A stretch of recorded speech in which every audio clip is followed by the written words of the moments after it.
Alima. Hi. Hello everyone.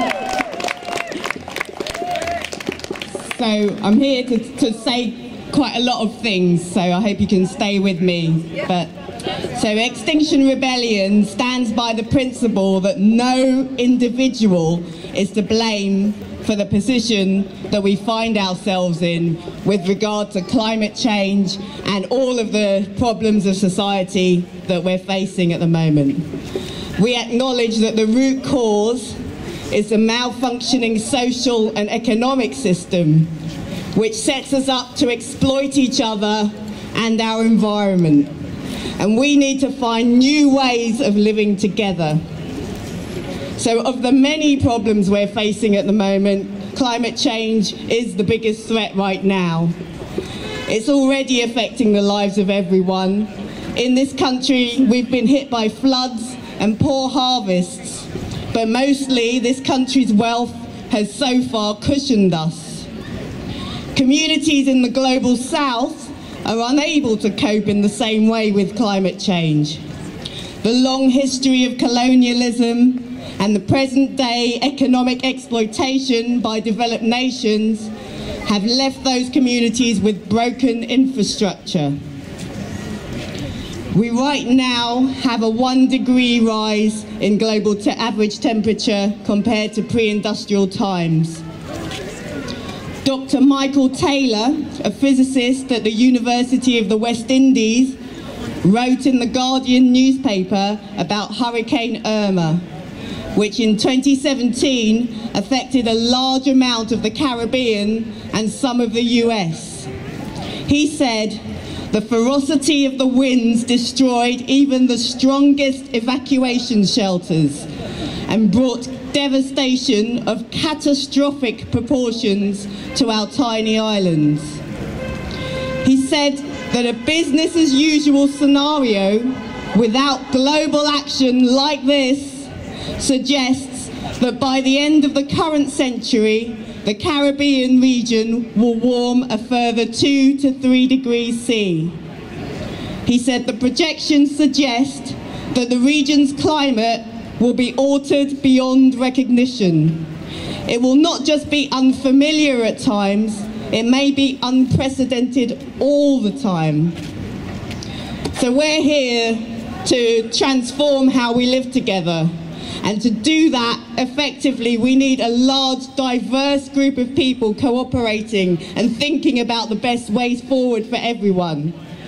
And a real challenge for us is to look at how our society, our social and economic system has actually prevented a group like this coming together. Carl Lamb, an activist and writer, describes the emotional damage that happened to all of us as we grew up in human society, witnessing all of this devastation and exploitation.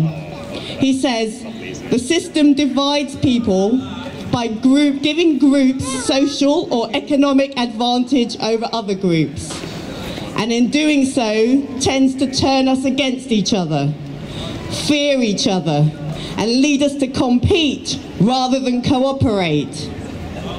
The society organises us to act out oppressions at each other.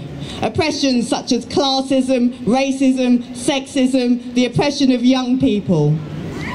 When we experience or witness oppression as a young one and do not emotionally recover from that harsh experience, it leaves us all vulnerable to reenacting what we saw. All oppressions leave us in a difficult place. People in the oppressed groups tend to feel less than. They feel hurt and resentful because of the mistreatment that they've suffered. People in the oppressor groups tend to feel superior, often numb and unaware, or justified and defensive. But crucially, it tends to leave both groups largely unable to relate to each other.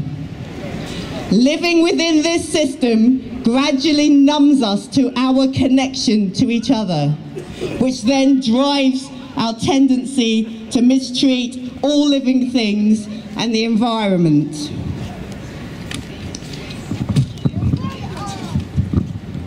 So the good news is that dismantling the divisions and the oppressions that have turned us against each other, though it's not easy, it is possible.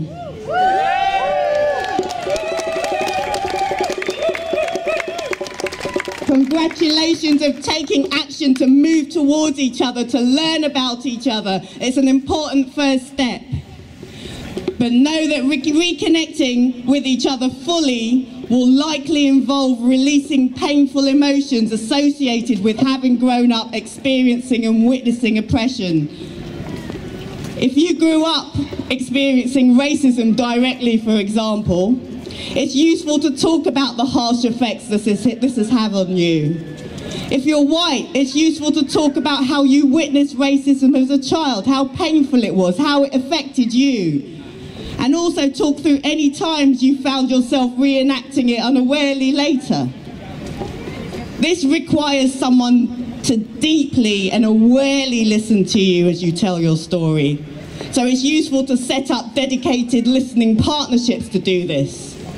And the more that we do this, the more resilient, compassionate, and skillful at building alliances we tend to become. The more connected we are to each other, the more capacity we have to face the difficult challenges ahead, like the climate emergency. So look around at everyone, make eye contact with everyone. We're here together, caring about this issue. We're doing this.